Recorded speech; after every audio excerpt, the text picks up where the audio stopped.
Ramadan. Welcome back. Assalamu alaikum, brother Ayoob Dadabhay, and welcome to Salam Media. We finally got to speak to you today, Thursday from Monday. So tell me, currently, where are you? Assalamu alaikum wa rahmatullahi wa barakatuh. Alhamdulillah, I'm good. At the moment, I'm in Amman in Jordan. Unfortunately, we had to leave on Monday to come via Jordan. As you know, the airspace in Jordan and in Israel has been closed. So we had to get our passengers out of Jerusalem and to Jordan because the airspace in Jordan is a bit more flexible and trying to get the passengers back home to South Africa. Unfortunately, since Monday up until now, we've been having problems getting flights. We've been booking flights every day. Obviously, the flights have been getting cancelled. Alhamdulillah, today finally we got the group booked out on a flight this evening from Amman to Cairo, and then tomorrow morning from Cairo to South Africa, inshallah. Hopefully, it all goes smoothly and the airspace doesn't close in this time. So all those that evacuated or you evacuated them out of Jerusalem, they are currently in Jordan. No, so Alhamdulillah, a lot of people have made the trek from Aqsa directly to Egypt via the Egypt border. And for those people, they've already been in Egypt. We came via Amman because our tickets were flying out of Amman. So logistically, it all depended on how you booked your tickets logistically.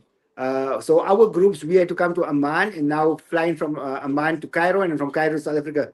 Bearing in mind that we had to rebook new tickets because the tickets that we hold, unfortunately, those airlines are not flying at the moment back to South Africa.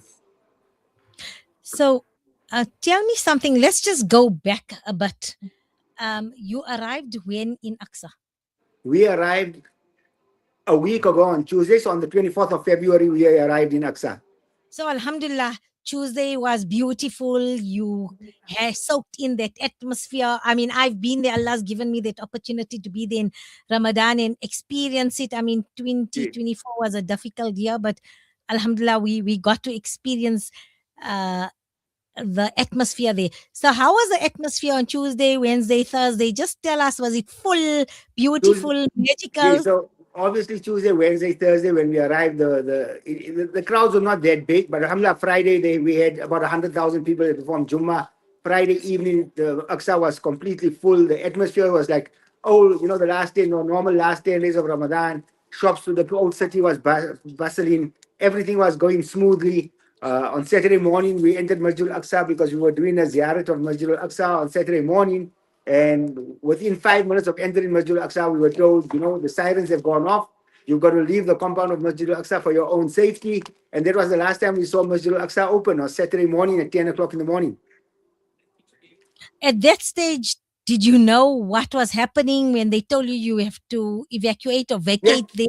Did you understand the gravity? 100%. So, what happens is, in Israel, when rockets have been fired, your phones, you get a notice on your phone. So it's an alarm that goes off, and this alarm goes off for about 30 seconds, and it sends you a message in Hebrew and in Arabic and in English to tell you that get to a bunker, rockets have been fired, stay in a safe area, stay in a safe space. So the first sirens we got on Saturday morning was at about 5:30 in the morning. So just after Fajr.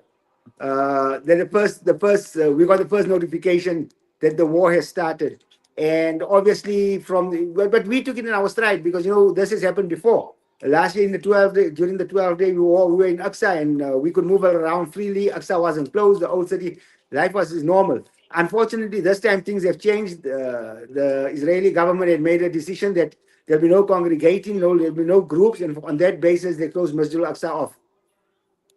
So. On Saturday, in the old city, were the shops still open? Could you move around on Saturday, or was it a complete? Yes, Saturday. On Saturday, the shops were opened. Everything was, besides Masjid al-Aqsa being closed, everything else was still open. But Sunday morning, everything was closed. No shops were open. Very few shops opened. 1-2 shops opened, like a supermarket and stuff like that. But the rest of the old city became a ghost town. Nothing else was open. Outside the old city, on Salahuddin Street and those places, the shops were open.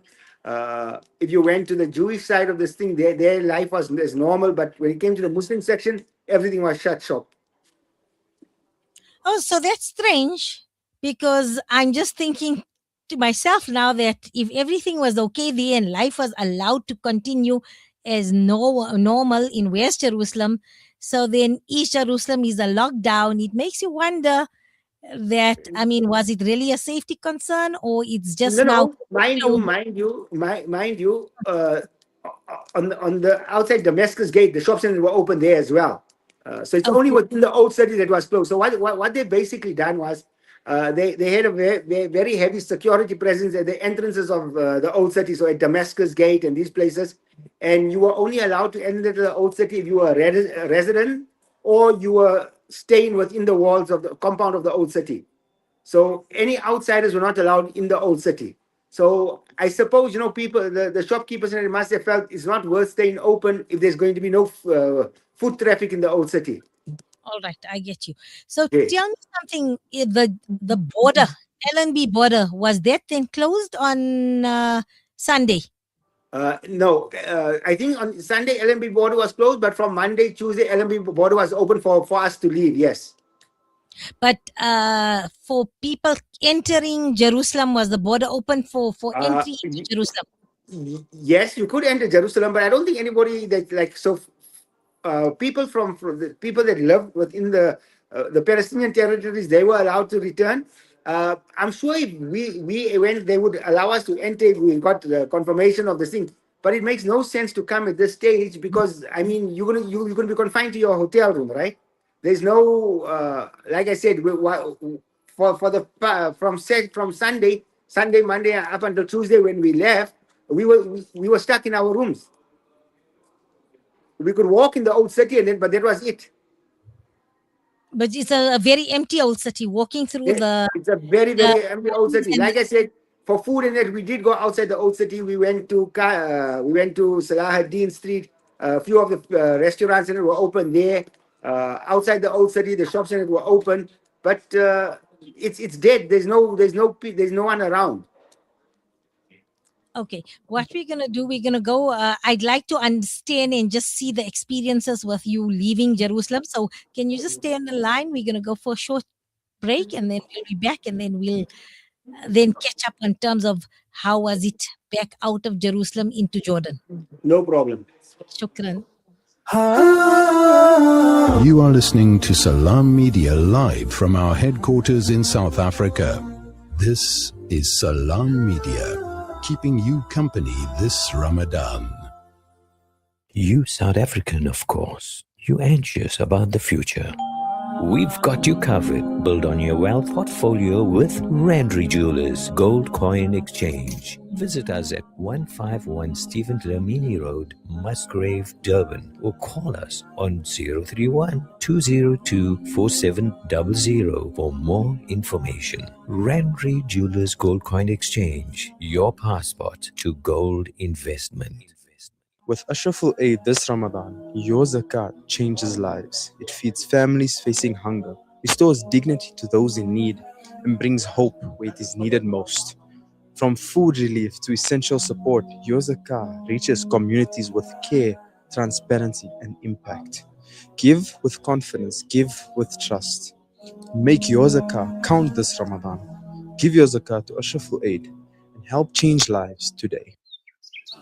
When the perfect blend of stylish decor, exquisite halal cuisine, and warm hospitality come together, it could only mean Al Bayt Lodge, your true home away from home. Al Bayt is the ideal heaven for families, business people, and tourists with its 4-star family rooms and other luxurious facilities. Conveniently situated close to Port Elizabeth Airport, the beach, and other amenities, your stay will be truly unforgettable as you'll be taking home lasting memories of the warm hospitality, the serenity and tranquility that Al Bayt has to offer.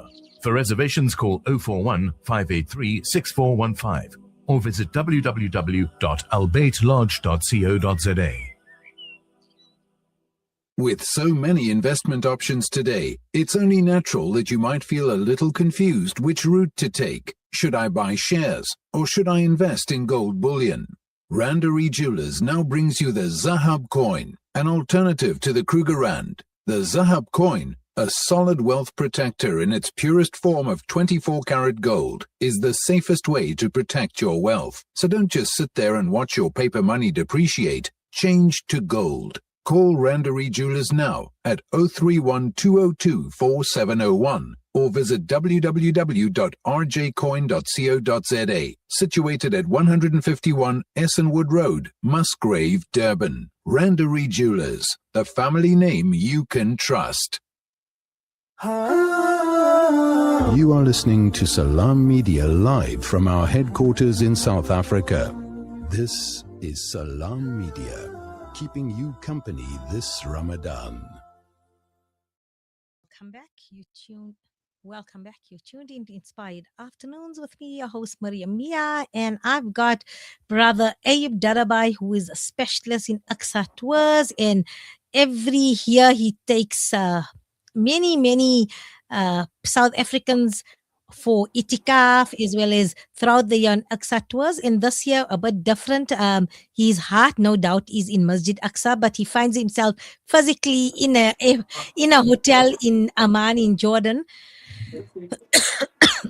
And we just chatting about how it was when they arrived last week Tuesday, and he said it was beautiful. Wednesday he described a beautiful Friday, Jummah in Aqsa, Friday breaking fast in Aqsa, and then Saturday the war that impact everybody, and it impact everybody that got caught up in this, family, friends, somebody has been impacted by this war in Iran.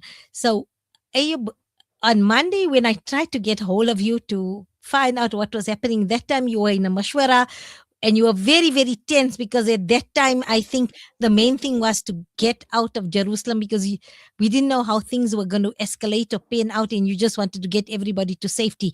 So what was that like?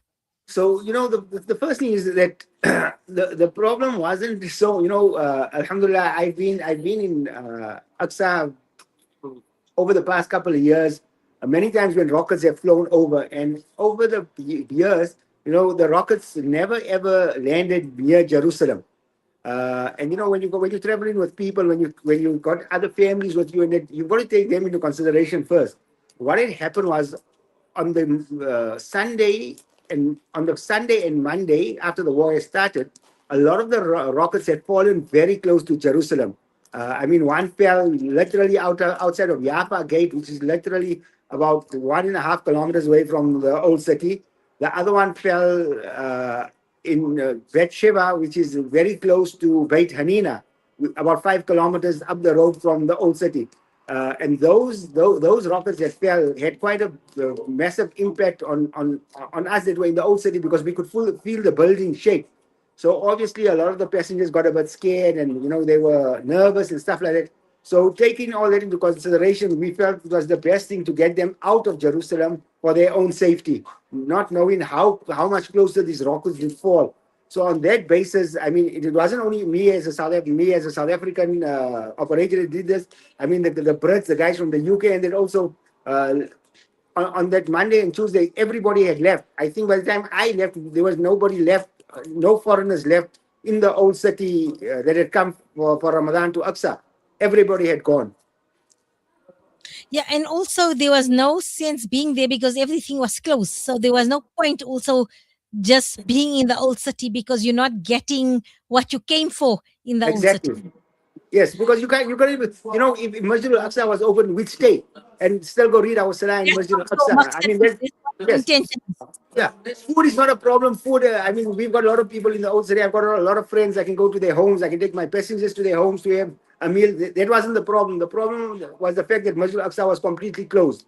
The only people allowed into Masjid al-Aqsa for Salah is the Muazzin, the Imam, and a few of the, the people that the security guards that work within the compounds of Masjid al-Aqsa. They're the only ones allowed to perform Salah in Masjid al-Aqsa at the moment. So it made no sense for us to stay on with Masjid al-Aqsa being closed. So then how was your journey back from Jerusalem back into Amman? Were there any difficulties? No, that was relatively easy. Got onto a bus at 7 o'clock in the morning, got to the border. We were in Jordan by 10 o'clock in the morning. We were in Jordan. It was very smooth. Alhamdulillah, we had no issues leaving. So you spent presumably Tuesday and yesterday A trying to week. get everybody flights.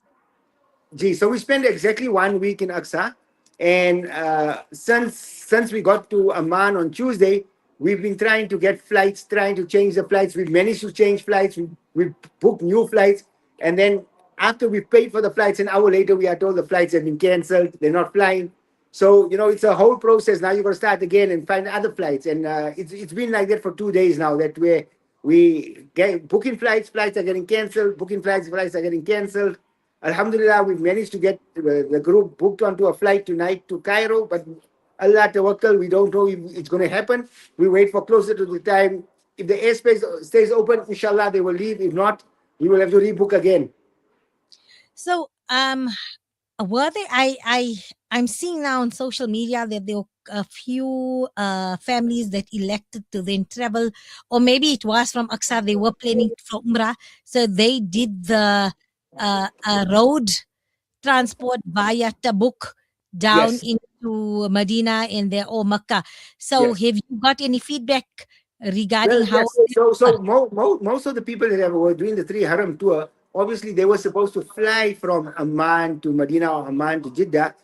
Those that put on a Haram in the thing were going to fly to Jeddah. Unfortunately, when the airspace closed, they all had to travel by bus or by bus. So yes, alhamdulillah, they've all reached. Obviously, the journey was a bit longer. Instead of your 1.5 hour flight, the journey ended up being 12 hours and 16 hours and 24 hours. But alhamdulillah, they've all gotten to Saudi Arabia. They've made their umrahs and they've reached Medina. So those that traveled for umrah, alhamdulillah, they made it safely on that end, Jay. Alhamdulillah. Well, this is you doing it for Allah. It's part of your labaik. So every kilometer you went or every hour you took extra for that little hardship, inshallah, Allah is gonna reward you multiple. It's going to be amplified, inshallah, for that little inconvenience you had now. So alhamdulillah, the main thing is everybody safe, you safe, those with you are all safe and waiting, inshallah, for safe passage in Egypt back home. So just in terms of this, when you book a flight and then it's cancelled, what happens in terms of that? Does the airline refunding you immediately, or No, how the airline doesn't refund you immediately. So basically, we pay for the tickets. The airline cancels the tickets. We got to wait for up to 14 days to get refunded. So obviously, everybody's not in a situation to be able to pay for a second ticket. So wherever we can accommodate, we're accommodating them. We're trying to assist the best we can. And inshallah, when we get the refund, we'll then obviously sort it out the best way we can. So it's not an automatic refund, even though the cancellation is on their part. No, it is an automatic refund, but to get the funds back doesn't happen immediately. It takes Yeah, 5 to 7 working days. Because I'm sure, because if you're a traveler, you have a small portion for unforeseen circumstances, but now this is really unforeseen. So you don't budget that much. So now you don't pay for your tickets. Now you have to wait 14 days, and then if this ticket gets cancelled again, so that's exactly what has happened, right? So we've booked tickets. Those tickets got cancelled. So obviously we haven't received the money back. Now we had to book. So we booked two sets of tickets, and we out of pocket for 2 sets of tickets. Let's put it that way. And the one set of tickets will only get refunded within 7 or 14 days. If this flight doesn't take off, then we book 2 sets of tickets that we were waiting for refunds for, and then we have to rebook another ticket again. So it is a bit of a process. It is a bit of a nightmare. But alhamdulillah, we've managed to help the people out wherever we could. And, like you said, there's extra reward for it. So that's the way we look at it. And the only hard sore part is that we can't visit Masjid al-Aqsa. And, for us, that is the worst thing. Especially for us that travel so regularly. And for us, it's heartbreaking that we came all this way and we can't visit Masjid al-Aqsa. So, brother Ayoob, your original ticket here, and sorry, before I get there, how has been the correspondence with the airline to the passengers? Has that been efficient? Have you been kept updated at regular intervals and things like that? Now, so you basically get an SMS or you get an email to say your flight has been cancelled. There's no the airlines don't personally send you a note or anything like that. It's a generated email that gets sent to everybody that's on that flight. Obviously, we use agents back in South Africa, so they keep us abreast of things as well. Now that we're in Amman, we're not using the South African agents because there's a lapse in time and stuff like that. And obviously, from here there's a bit more flights that we can see that they can't see from the South African side. So we're dealing directly with the agents here in Amman. But like I said, it's a very fluid scenario. You know, things are changing on an hourly basis. So it's very difficult to gauge from 1 hour to the next what's going to happen. I give you a very typical example. 2 of our passengers were confirmed yesterday on an Ethiopian flight. They checked in online, they got their boarding passes to fly today, and an hour later they were sent a message your flight is cancelled. And we do not know when we will be flying. So, I mean, that's how it's working at the moment. There's a lot of uncertainty. So we just make dua that Allah get you all safely back here as soon as possible and reunite you with your loved ones. Safely back home. We make dua because also you feel like you're in a vacuum because you're waiting here to go, but then there's much. I mean, you're in Jordan, alhamdulillah, you're safe, but it's a vacuum because no, but I'm not. To be very honest with you, I'm not waiting to go back home. I'm waiting to go back to Aqsa.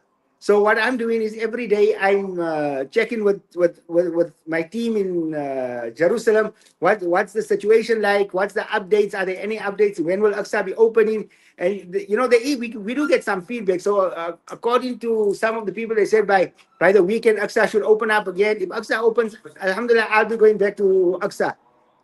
In the event it doesn't by the weekend, then obviously I've got to make a decision and fly back home. We make dua Allah give you what is best for you at this time here, given the global scenario, global situation, inshallah.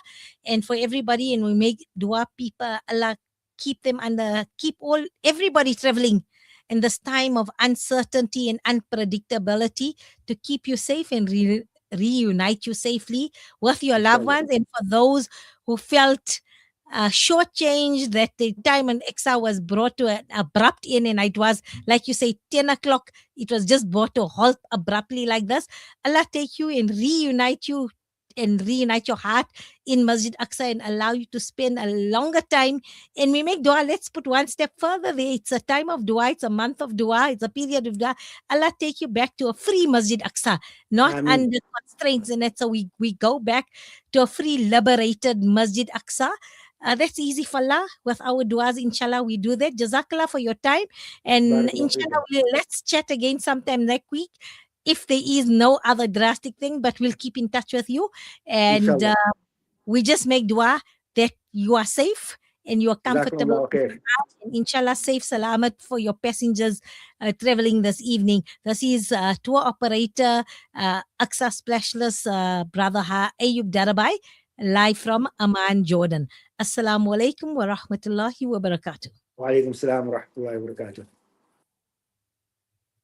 We're going to go for a short break and then we enter our health and medical segment brought to you by Path to Me 4 Laboratories, and we have Professor Shahid Umar standing by. All this after the break.